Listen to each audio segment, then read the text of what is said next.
All right, I'm back. Here to talk RAF, here to talk college wrestling, here to talk whatever I'm feeling about. One day I will actually have like a thing, like a background, whatever, to do these videos. But until then, we will be in my car so I can talk wrestling and other things I want to talk about. So first thing I want to talk about is Real American Freestyle. I have not talked about this in a long, long time. A lot of events have happened since I've talked about this on my cute little channel right here. I think more than anything, they're doing a really good job. Real American Freestyle is a good product. Now, how far will this product go? Well, it determines to a couple of things, a couple of key factors I think need to happen first. I'm trying to study Real American Freestyle and try to see what part, like what trajectory they're on compared to like the UFC. So I bring that up because the UFC in its early days was essentially this very unknown sport. They were trying to get people to kind of bought in on the sport, and they had different ways of advertising it, whether it was like a no rules thing or this kind of like, look at this little guy beating all these big guys. So it was a really interesting product initially. As it evolved, it needed to be more legitimized, so then the art of the sport changed. But they were still selling the product. The actual sport itself was the product. Okay, then over time, it changed into, okay, the sport is essentially understood now, essentially no rule fighting, whatever. And then the stars needed to come out. Chuck Liddell, Tito, Ronda, Connor. And then there's more in between, but like, understand, like, then they needed stars to then become mainstream. And then now the UFC is all about their brand, the established brand, more than anything. The UFC, those three letters, sell more than any other athlete on their roster right now, I'd say outside of John and Connor. The UFC sells. I don't know about these other athletes, though. So I bring that up because RAF, I think right now, RAF is trying to establish the brand more than the sport and more than any athletes. And I think right now, I think they've created a good product. 3 2-minute periods in freestyle works well. I like the rule set. Their production is good. I think they have the right athletes. I think they have the right people in the booth. I do not think Bo Nickel or Bubba Jenkins should ever be in a commentator booth again. Keep them out at all times. Great wrestlers. They'll beat me every day of the week. But keep them out of commentator booth. They're great athletes, not good commentators. Keep Chael, keep Juliana.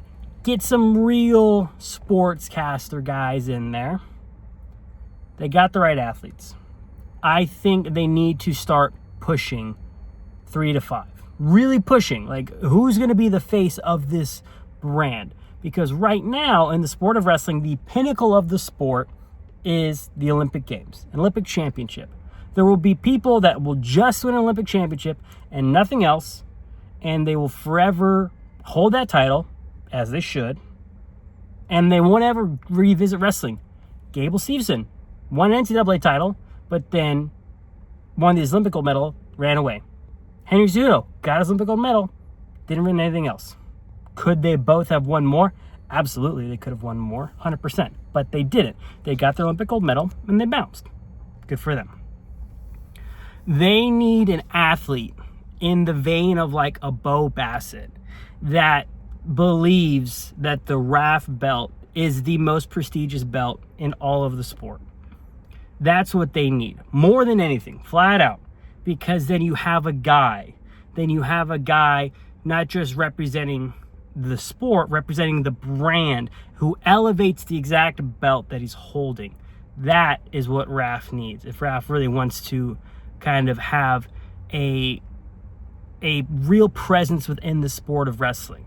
NCAA's championships mean more. The world championships mean more. The Olympics mean more. Until, man, my hair is kind of crazy. Until we have somebody that really believes the RAF belt is the most prestigious belt in all of wrestling, then we're going to kind of be in this weird limbo spot. Because then now the world championships are coming up. That's going to kill off RAF this spring, summer. Who's going to want to do RAF and then go to the World Team Trials? I don't know. It's interesting, but these things have to start being addressed really, really soon. Overall, RAF's doing good stuff, but They need to figure out what their focus is. Is it the product? Is it a person? Or is it the brand? Right now, the product I think is good. I think they're focusing on the brand. I don't know if that's a good idea right now, at least at this point. They need a person. They need a guy to then make RAF jump up another level. Keeping on the note of wrestling, the other day I watched Iowa versus Penn State. I wanted to have my thoughts out sooner, but things happen. I don't know. I'm very, very impressed with Penn State. I'm very impressed with how they wrestle. And I'm more kind of disappointed in Iowa with all the things that they kind of talk and do. And I'm honestly just disappointed. I've been very impressed by Iowa on their social media game recently. I've watched some of their practices, and I watch the way these guys train. They train so hard, and I see the coaches, and I had my own preconceived notion of like how Tom and Terry ran practice and these guys, and I thought they were just these meatheads. And on the surface, if you don't know what you're looking at, they kind of are. But I'm listening to them, and I'm listening how they coach. I'm listening to things they say, and man, they're fucking good. They're really good coaches. And so I just don't know what's going on with these Iowa guys. I want the best for them, because then it's exciting when there's a challenge, number one. But right now, Penn State is the best by a mile and then some. So I wonder what's going to happen with Iowa the next couple of years, because they had Bo Bassett as their recruit, and I think that was going to be a big kind of like a big wave, like how Spencer Lee was a big wave for them a couple of years back. They don't have that anymore. Now they got a big recruiting crew, I think the Bachman brothers and a couple others, I don't really know. But they got some really good guys on the way, but do those guys believe in what I was doing? It's hard to say.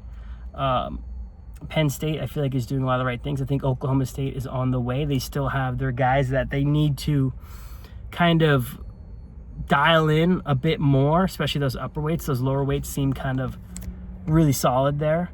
But I'm loving this college landscape. I'm loving 33. I'm loving 57, 84. It's been a ton of fun. I don't have too much to add in right now. I'll probably try to do more of these in the future. It's very difficult. I teach, I coach, I'm getting things. No one really cares, but I like doing these. I want to do more. So those are my quick thoughts on Real American Freestyle and on NCAA wrestling. More to come. Thanks for watching. Catch you next time.